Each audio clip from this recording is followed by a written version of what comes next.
Assalamualaikum warahmatullahi wabarakatuh. Hai bunda-bunda semua. Bagaimana kabarnya?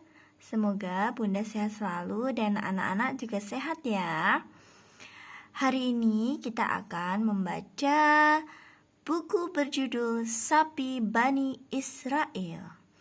Nah, ini cocok sekali ya, temanya sapi juga ditemani dengan si Momo.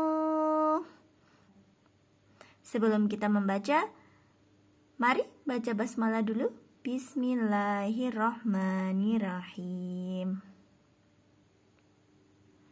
Bani Israel diminta untuk menyembelih seekor sapi betina. Mereka mengira Nabi Musa alaihissalam hendak membuat mereka sebagai bahan ejekan. Padahal itu petunjuk dari Allah Subhanahu wa Ta'ala agar Nabi Musa alaihissalam bisa memecahkan kasus kejahatan yang sedang mereka tanyakan. Ini adalah orang-orang Bani Israel ya teman-teman, yang sedang berdialog dengan Nabi Musa. Mereka terus-menerus bertanya tentang usianya, tentang jenis kelaminnya, warnanya, dan ciri spesifiknya. Setiap kali dijawab, mereka kembali bertanya dan tidak segera melaksanakan perintah Allah Subhanahu wa Ta'ala. Warnanya apa ya Nabi Musa? Usianya berapa? Jenis kelaminnya apa? Nah, mereka selalu saja bertanya. Beginilah sifat Bani Israel. Mereka cenderung suka membangkang dan enggan melaksanakan perintah Allah. Jadi terlalu banyak bertanya ya teman-teman. Allah sebenarnya menghendaki kemudahan bagi mereka, namun mereka sendiri yang mempersulit diri. Jika mereka tidak terus bertanya, sebenarnya cukup sapi mana saja bisa mereka sembelih. Sungguh kasihan orang-orang Bani Israel itu, menyusahkan diri sendiri ya teman-teman. Karena itu mereka harus bersusah payah mencari sapi yang dimaksud. Kemudian mereka pun menyembelihnya. Nah, ini dia sapinya. Nabi Musa alaihissalam mengambil salah satu bagian tubuh sapi itu untuk dipukulkan pada tubuh orang yang meninggal, sehingga orang itu hidup lagi. Si mayat lalu menunjukkan siapa yang telah mencelakainya. Kemudian ia kembali meninggal. Oh, jadi ternyata sapinya untuk dipukulkan ke orang yang sudah meninggal, teman-teman.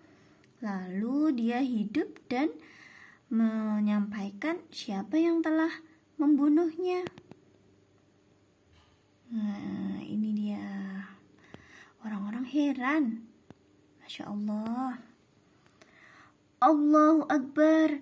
Allah Subhanahu wa Ta'ala menunjukkan kuasanya dan menjadikan sapi betina itu sebagai sarana untuk memberi petunjuk dan pelajaran pada hambanya. Wah, Masya Allah. Nah, pesan hikmah yang bisa kita ambil, Allah itu maha bisa. Tidak ada yang mustahil bagi Allah Subhanahu wa Ta'ala. Jika Allah berkehendak melakukan sesuatu, maka pasti terjadilah. Seperti menghidupkan orang yang mati, mematikannya kembali. Allah maha besar dengan segala kekuasaannya. Dalam Quran Surat Al-Baqarah ayat 67, yang artinya, dan ingatlah ketika Musa berkata kepada kaumnya, sesungguhnya Allah menyuruh kamu menyembelih seekor sapi betina. Mereka berkata, apakah kamu hendak menjadikan kami buah ejekan? Musa menjawab, aku berlindung kepada Allah agar tidak menjadi salah seorang dari orang-orang yang jahil. Fakta unik tentang sapi. Sapi adalah salah satu hewan ternak. Ada yang untuk dikonsumsi daging dan susunya. Ada juga yang dipakai untuk membantu menarik gerobak dan membajak sawah.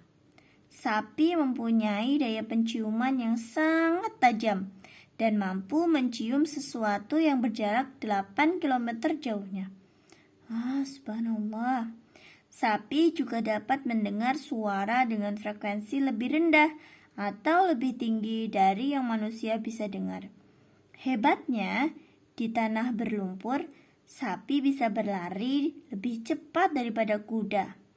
Hal ini karena kuku kakinya yang melebar sehingga tidak mudah terbenam ke dalam lumpur. Begitu ya. Sapi disebutkan dalam Al-Quran di beberapa surat, salah satunya yaitu surat Al-Baqarah. Di dunia ini ada lebih dari 800 jenis sapi yang berbeda. Ada sebutan khusus untuk setiap jenisnya seperti bull, steer, dan heifer. Nah, itu dia teman-teman cerita hari ini tentang sapi Bani Israel. Nah, sapi juga digunakan sebagai salah satu hewan kurban ya teman-teman. Hewan apa saja ya yang biasanya untuk dijadikan kurban? Boleh komen. Dan mohon doanya juga untuk teman-teman kita yang ada di Palestina karena mereka masih berjuang melawan Israel. Dan semoga kita semua selalu dilindungi oleh Allah Subhanahu wa taala. Terima kasih. Jangan lupa like, komen, dan subscribe serta share ya ke teman-teman kalian supaya channel ini semakin berkembang. Terima kasih. Wassalamualaikum warahmatullahi wabarakatuh.